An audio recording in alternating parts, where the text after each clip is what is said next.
Yo, what's up everybody? It's Victon here with another Magic Legends video. Today we're going to be going over kind of a different video. We're going to be mainly just walking over the monetization of this game. I'm going to walk you guys through everything that you can purchase in-game with real life cash, everything that you can purchase with in-game earned currency like the gold, and then kind of walk you guys through how it impacts the game as far as your own personal playing, and also, because PvP is a thing in this game, how it affects PvP. But mainly just so you guys can kind of see what the monetization model of this game is. Most people probably want to know this before they even pick up the game, so I think it's pretty important to at least just kind of show you guys some of this stuff in a semi-short video so you can guys just kind of understand where they're coming from with this game and what you're looking at if you actually do want to play this game. So what we're going to do here is first go into the...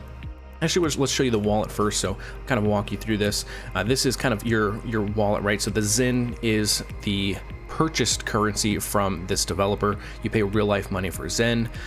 Gold is what you use to purchase in-game items. Like if you were playing as a free-to-play player, you would use the gold, and you can exchange real currency for in-game currency. And that's kind of how they quote-unquote try to balance it, right? Technically, you can buy stuff with real money, but then at the same time you can also spend in-game currency to purchase those same things. You know, if they didn't do that, that would be super not good, but the fact that they actually do that is at least, some people argue that that's balancing it out. So that's the wallet, just showing you the basic currency there. So let's go ahead and go to the menu where we actually see the store. So let's go up to the store, and I'll kind of walk you guys again through all of the things that you can purchase here. So this is the featured page. You can see here this Demir Assassin booster pack. This is what I think probably is the most common thing for people to purchase, is a quote-unquote booster pack, which is kind of like, card games in general, so that's understandable, as that you can purchase, booster packs that have cards in them. But it comes with other stuff in here too, which is a little interesting, so we'll go over that in a little bit. Now there is a battle pass as well, so I guess let's talk about the battle pass first. Like any other game, there's tons of games out there that have battle passes. Now this one does have a premium purchase as well as a regular purchase battle pass. Basically what that means is you're getting extra stuff, and I think the premium also one, let's see here.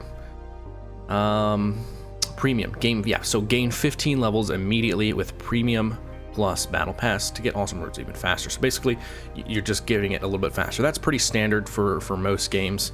Most games that have battle pass do have something to where you can purchase, extra levels up front. So that's nothing too crazy. But yeah, I mean, there's tons and tons of levels here. There's it's the same thing as, purchasing anything through the decks and stuff like that. There's so much stuff going on here with the, say it's 5,000 gold. Let's see what else. Artifacts. Oops, sorry. A creature scan, right? So that's actually one of your monsters. Let me see if I can go back to that. Whoops. Where'd it go? Well, creature skins basically are your pets, so you can actually get skins for your pets, which is kind of interesting. Same thing here, right? So let's keep going. Let's keep going. This eventually sometimes has. So here's another rare artifacts. But I mean, you kind of, here we go. There's a boost that comes in this as well. 100% increased experience. Spell pages, gold for your next mission. Tons and tons of stuff in the battle pass. Let's see how much this thing costs. Let's purchase premium. 25 bucks for the premium. 10 bucks. I'm sorry, premium plus for that additional 15 levels. And then the battle pass is 10 bucks to get the stuff under here. Okay. So that is the battle pass. Honestly, nothing too crazy with the battle pass. I think it's when you combo the battle pass plus all this other stuff where it gets a little crazy. But as a battle pass that is pretty standard. Let's go all the way to the end here. Let's see how many levels there are. Can I hold this down? Nope, can't hold it down. Let's just click for ages. Okay. So 50 is this max here, and then what after we get here? We get so a spell page book, which is interesting. You can actually get these, you can purchase these as well, but we'll go over this too. But these are essentially spells that you use, and these are your abilities. So Path of Exile, it's like your gems. Diablo 3, it's like your skills. But you can get these in booster packs. You can get them in the battle pass. So kind of interesting there.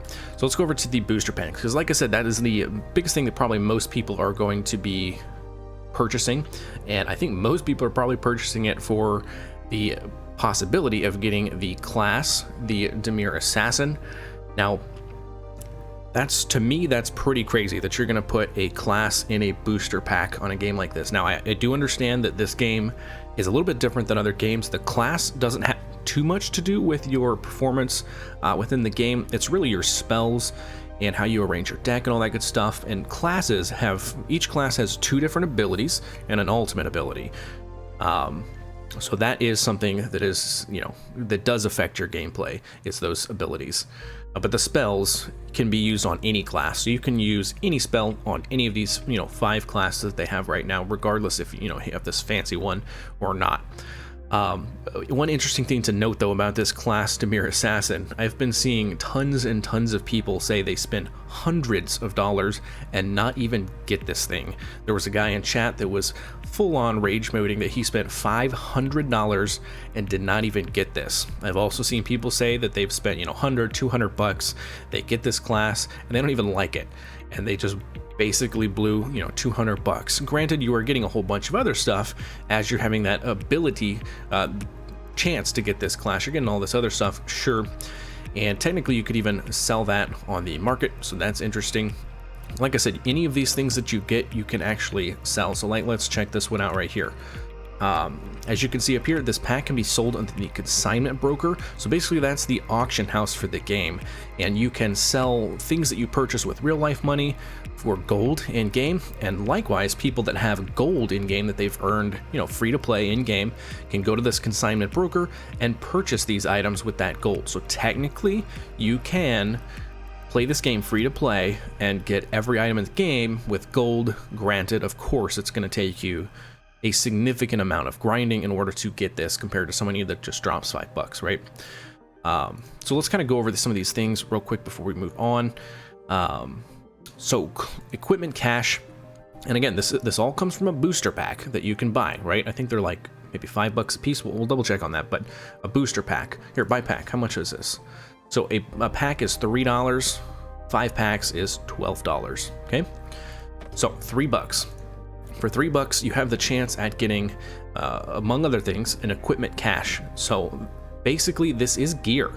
Like, and again, I'm going to relate a lot of this to like Diablo 3 and Path of Exile, because those are 2 of the bigger ARPGs right now. It's literally gear that could drop in the world. You have a box that could drop this for you. Common, uncommon, rare, mythic, rare equipment. So let's go over to my loadout here. Equipment. So same thing, right? This is kind of your equipment loadout. You got your chest piece, your helmet, your gloves, all that good stuff. All of these items right here can drop in this store, these booster packs. You can see right there. So the World Enchantment Pack, these are for, let me just be 100% sure here. I'm pretty sure, yeah, so these are like at the in-game system when you're, you know, leveling up and you're in the master difficulty and you want to throw stuff on your essentially maps like in Path of Exile. You can do stuff like these, and then there's another thing I'll show you at the Consignment broker, but you can purchase things with gold for essentially it's like a modifier that you add to your map, to your world, to increase the loot, excuse me, increase the difficulty and increase the loot. You can get those in here as well. Like I mentioned earlier, this is the spellbook page. 200, or here, let me just click this and I'll kind of walk you guys through this. So like I said, there's spells in this game, which you build decks, which is actually pretty cool. I do like that. But the fact that you can get in a booster pack is a little questionable. But how you do this is you collect X amount of cards, right? And then you level up that spell. So let's say I had a spell and I had 200 rare spell pages, and that's what it took, you know, to level it up from level 2 to level 3. So you would, you know, great, you just leveled it up from 2 to 3. Maybe it gets to a point where you need 1,000 rare spell pages, no clue. But I wouldn't have enough at that point, right? So you would have to keep getting cards. Now it's interesting to note, I do want to get to the in-game part where I'm like actually farming the stuff to see how many pages you're getting for these missions. I'm curious kind of like what the ratio is between getting something off of a pack versus, you know, completing a quest in game. I do want to check that out, but you know, I guess it's just the basic principle of you know, these spells can be purchased with real life money super quick compared to, you know, you having to grind it out. Of course, you can purchase this in the game, which is understandable, but just want to mention that. So relic farming, same thing as the equipment. It's basically the same concept. You can get, you know, relics which boost your character, which boosts your character's abilities. They boost your character's power, all of that good stuff. You can get it from these relic fragment packs as well. And then on top of that, we also have boosts. So we've got, you know, spell pages, gold, relic fragments, reward quantities from kills, 100% for the next 30 minutes. Basically 100% everything, right, for the next 30 minutes. Same thing with this one. Increases the end of mission rewards from spell pages, gold, and experience by 100% for your next mission. So let's go to, I kind of want to, let me see if I can, how do we get to this? There we go. So on that topic, this freaking blows my mind. Are you guys ready? So again, right, this is $5, $5 for a single double XP for 30 minutes. You were out of your mind if you were spending $5 on 30 minutes of XP. You could spend $15 and get an entire month worth of gameplay for like World of Warcraft, right? Just to put that in perspective. $5 for 30 minutes. That blows my mind. That is absurd. Maybe 5 minutes for, I don't know, 6 hours or something, maybe like a play session. Even that is, I don't agree with that, but even that, 30 minutes is just absurd. And then same thing over here, right? $5 for this pack includes 3 total end of mission bonuses. So you get $5 for 3 missions for double the rewards. Now this is pretty crazy if you think about it. When you're at the end of the game, in-game stuff, you know, farming those spell cards, that's the whole point of this game, is farming the spell cards basically, and then leveling up your character. So getting those spell pages faster, getting that gold faster, 100%, that's double. That's crazy. And then you're having to pay $5 and you only get 3 of that. I'm sorry, but to me that's just, that's like abuse. That's not okay in my opinion. Not okay, but you guys know it exists, and there's obviously other stuff here, right? So like loadout and deck slot, costume slot for $5, character rename for $5, character slot $5. Those are kind of standard. Yeah, those are probably kind of standard. So let's go over back to the classes and packs. These are kind of basics, right? The Planeswalker bundle, $40. I mean, that's like basically purchasing a game, right? Which is kind of interesting, right? It just gives you all of the characters, all the basic 5 characters. 1, 2, 3, 4, 5. Let's click on this. And it comes with kind of all this stuff too. It comes with some skins as well, right? That's basically, a lot of games have this. It's like, you know, your basic starter helps support the game, because this is a free-to-play game at the end of the day, right? So that's semi-understandable. And you can also purchase, this does not make sense to me. So, right, so $40, okay, right? And then all of these starter packs for the classes themselves are $25. That blows my mind. It's like, okay, you can spend, what's $50, $100, $125 versus $40. Makes sense. But yeah, so you can purchase these separately. And now the way the classes works in this game, I've already mentioned, right? You have your main character, which isn't necessarily, you can switch your classes between your main character, right? Once you hit level 30, you can, you know, unlock multiple characters, and you can eventually unlock all the characters, and, you know, that's great. And the whole point of this game is they wanted you to be able to switch classes at a whim, and, you know, get different abilities, and be able to do that and keep your spells, right? Keep your deck, but be able to switch, you know, between different classes, which is pretty interesting. It's pretty cool. But once you lock in your character in the beginning of the, let's say, you know, I picked a beast color, I'm not going to be able to unlock these other classes unless I play all the way to the end of the game, and then I get to start unlocking some of the classes. Or I would have to fully restart another character and pick one of these other ones, and I would lose all the spells, all the cards that I had on that initial beast color. I mean, that's no bueno, obviously, unless you spent money and you unlocked it just, you know, quick. Or you could do it in game, and it would just take, you know, a significantly longer time. So that's kind of this page right here. So yeah, I think we talked about all of this here. One of the last things I wanted to go over This is the consignment broker. Let's go ahead and see what this kind of looks like. So I already talked about this right here. These are those spell pages that you can actually get in those packs, and then people can come in here and sell them for in-game gold. So for example, like Rampage, right? If I wanted to purchase Rampage, I could purchase, you know, X amount of cards. It says none available for sale anyway, so that's not going to happen. But you could sell them here, or you could buy them here for in-game gold. World enchantments, same thing here. These, again, it's like what I was saying about, you know, mapping and Path of Exile. You throw on a modifier to the world. That is what this is. I do like item missing name. That's interesting when they just released the game. Item missing name, pretty intense. Color Alliance, there we go. Let's find another one. Spell Burst, tier 3, right? None available, but you could, in theory, purchase and sell for in-game gold here. Now, this one is the interesting one. Packs and unlocks. So people, again, purchase that stuff for real life money. They come in here and they sell it for gold. And not just a little bit of gold, but a significant amount of gold. You can see here the class itself is selling for about 8.5 million gold. Now, I'm not sure how long that's going to take for an in-game, you know, character to farm up. I have no clue. I'm not going to speak to it. Just looking at it now, that seems intense. But, you know, who knows? I do think that is probably, you know, going to be quite a bit. And then you have other stuff here, obviously, as well. Spell unlocks. You know, you've got the equipment stuff. You've got the whole bunch of equipment. Gauntlets, greaves, rings for 500,000, and that's a chance at getting something that you might already have. So not the best. I probably wouldn't spend my money on that stuff if you're going to be spending gold.